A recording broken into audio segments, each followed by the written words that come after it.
Tagal po matapos yung gun ban. Ikaw, Kabengbeng, namimiss mo na ba ang ating shooting competition? Dahil ako po ay namimiss ko na ang ating shooting competition. Ayan. Yung ating mga pagdayo-dayo sa mga different location. Pero konting tiis na lang po. Isang buwan na lang, mariresume na yung ating shooting competition.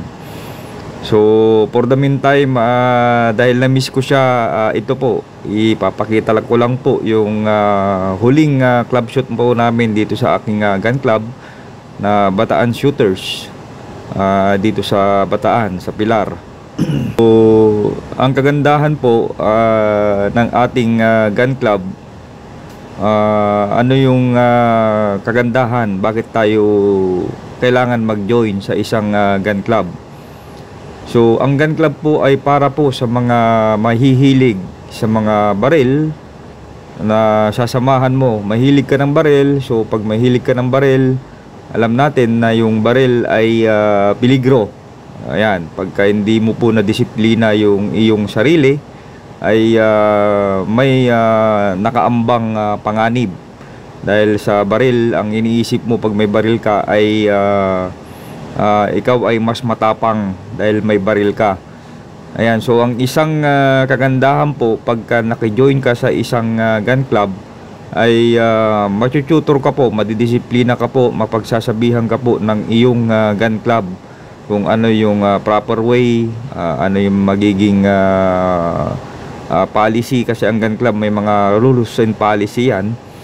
So through gun club, kaya kang pagsabihan kung ano yung mga proper way kung paano natin i-handle, disiplinahin yung ating sarili in terms sa firearm.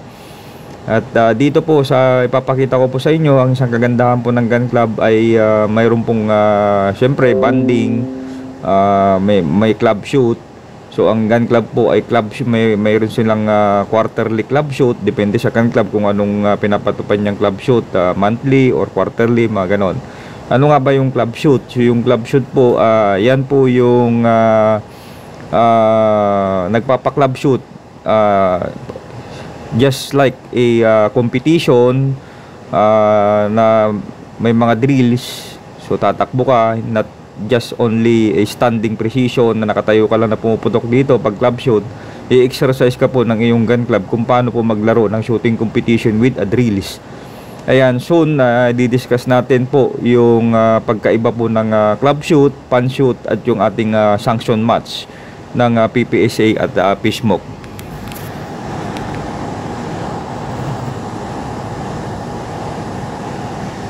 Okay, so ang kagandahan po ng may gun club, yun nga po, so maliban dun sa mapapractice kang bumaril, matututor ka po, madidisiplina ka po paano mag-handle ng baril. At the same time, makakakilala ka po ng mga tao, mga different persons na magiging kaibigan mo, kakilala mo, connection mo. At yun nga po, pagkatapos ng club shoot, so nandyan yung kwentuhan, nandyan yung kainan, picnic. Ayan, para kayong after ng club shoot, kwentuhan, para kayo nagpi-picnic sa firing range. Okay, so panoorin lang po natin yung mga highlights ko, dahil na-miss ko nga po ang practical shooting. So ito po muna yung ating iba-vlog. So papakita natin yung mga highlights. Ayan guys, so see you soon sa pagbabalik po ng mga practical shooting competition, mga sanction match, para bumalik po yung ating vlog. Ayan, so God bless po sa ating lahat.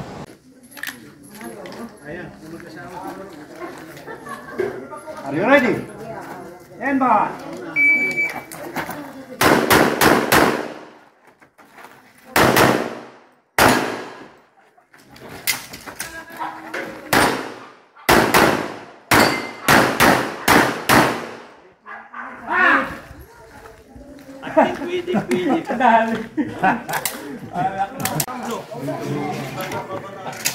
Nandiyan ata.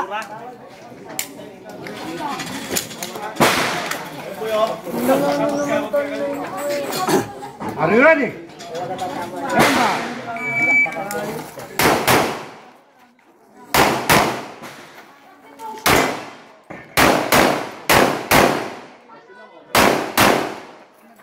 Bagal. Bagal.